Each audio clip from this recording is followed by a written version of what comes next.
Hi, and welcome to Honest Work Design channel. My name is Haley Krause. I'm the maker and creator for HWD, and today, for our very first episode, and actually part 1 of 3, we have our tiny shop build. I figured what better way to kick off a channel than to create the space that I'll be creating in. So with that, I hope that this video maybe gives you some ideas for your own shop, especially if you're trying to fit a lot into a little space. Or maybe it inspires you to give me some insights or some ideas in the comments. But either way, I hope you enjoy.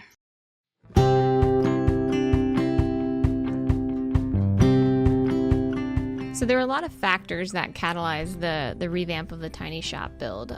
The first and main factor is that it's a tiny shop, and I needed a little bit more practical and functional space. I needed my areas to be mobile and modular, so they serve more than one purpose. So that was probably the main driving reason. The second is that I really wanted to get my table saw inside. The third is that I wanted some semblance of a router table to be able to make better cuts there. And then the fourth is actually I'm kind of taking on a more transient lifestyle. I'll be moving all over the world about every 2 years, so I needed something that could kind of pack up and go with me a little bit more easily. So you'll be seeing more of that in episodes to come.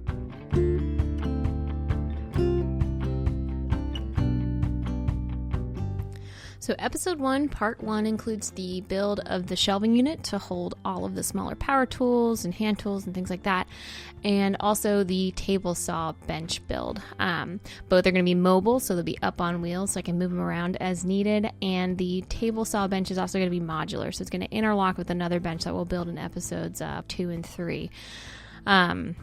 First off, we're going to start with the shelving unit. It's made out of 3/4 inch plywood, pretty much all the way around. The shelving unit needed to be about 6 feet tall to be able to hold everything.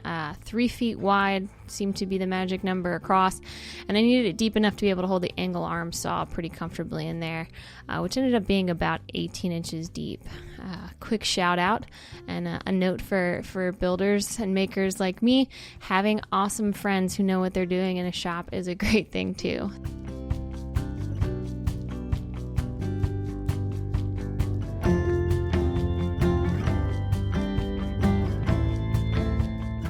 I knew that the bottom shelving unit needed to be at least 32 inches tall to be able to facilitate the bandsaw and drill press.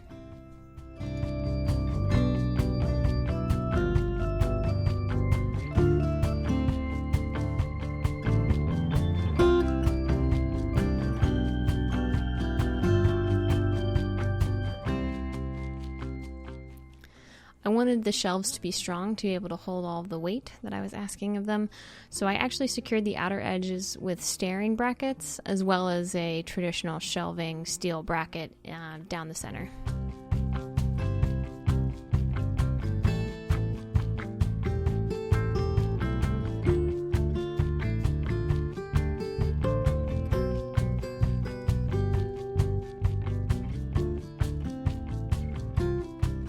The second shelf needed to facilitate the angle arm saw and all its accoutrements. So that ended up being about 18 inches tall, making it 18 inches tall, 18 inches deep, and 3 feet wide.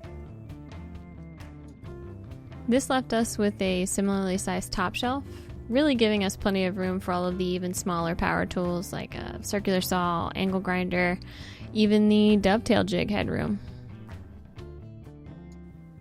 We'll save all the discussion about the finishings and extra organizational knickknacks of the shelving unit for part 3 of this episode.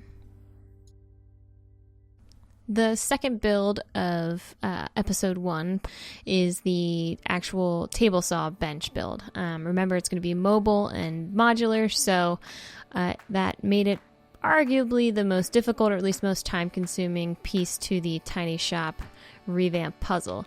I used 2x4s and 4x4s to create the bench. 4x4s for the legs, 2x4s for the cross beams, and supports for the table saw, and I used pocket joints to secure it all together. I chose pocket joints mostly because they're nice and strong, pretty easy install, and I wasn't super concerned about, pretty finishes on this, it being essentially a shop tool, not a fine piece of woodworking. So Pocket joints work just fine. I actually ended up splurging a little and jumping for the Craig pocket joint jig, and I think it was a great idea. I really liked it. It made it pretty quick. There are some aspects of it that make it feel a little bit cheap, but in terms of a jig, it served its function really well. After the basis of the frame was completed, it was just a simple matter of securing the table saw to the frame.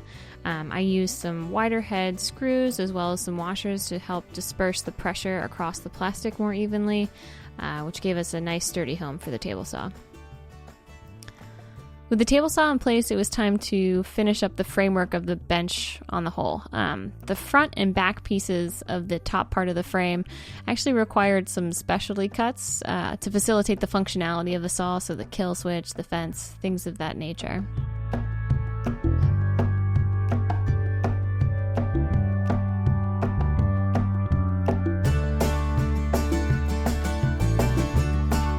In most projects, I can pretty much mentally visualize step for step all of the things I have to do to get to the final product before I do them.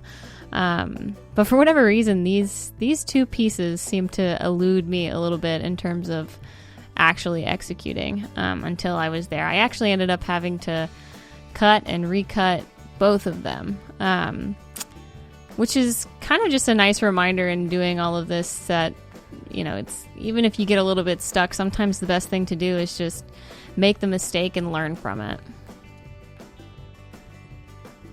For the front piece specifically, there were a couple of things I needed to make sure of. First, that the 2x4 that extended out past the metal tabletop actually sat about 3/4 of an inch below it, so that the extended tabletop that I put on it would sit nice and flush with the metal.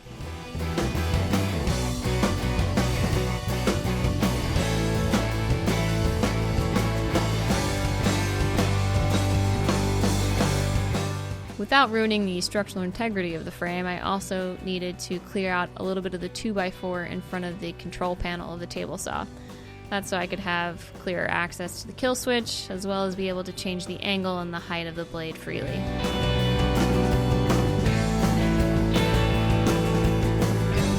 To clear access to the control panel, I used my bandsaw. Even though the pine I'm using is a soft wood, because my bandsaw is a little bit smaller, I like to set up a couple perpendicular cuts to the long cut just to relieve some of the stress on the blade.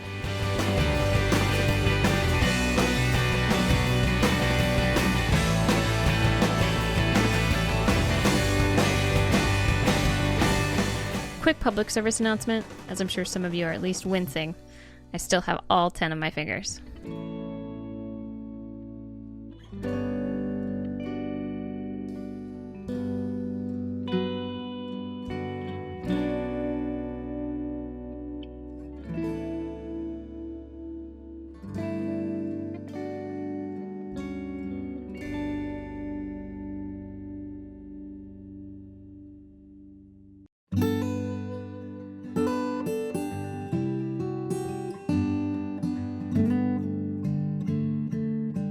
I use the bandsaw laterally to kind of shape and scrape out the corner of this cut.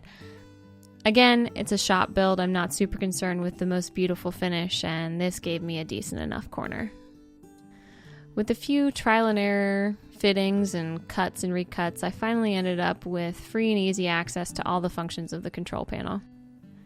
The back piece of the top of the frame is where I seem to have the most designer's block.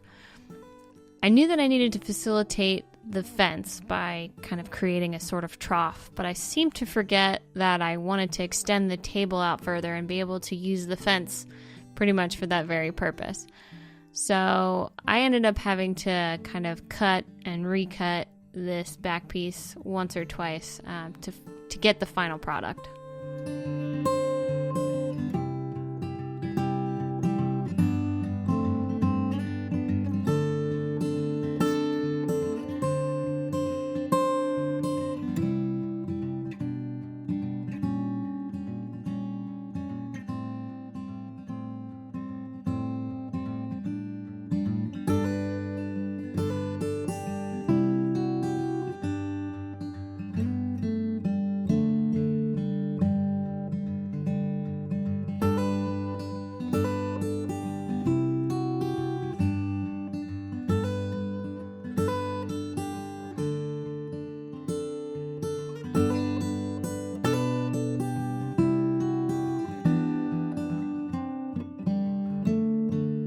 To pretty much finalize the table saw bench outside of the extra table slot, which will come in part 3, all I had to do was cut a piece of particle board that fit the length and width of the extended frame.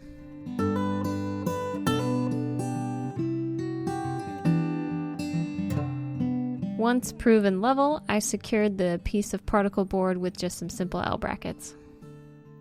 I also used some scrap 3/4 inch plywood to finish off the edges of the bench and made a quick rudimentary shelf for easier access to my hand tools like chisels, hand planers, things like that.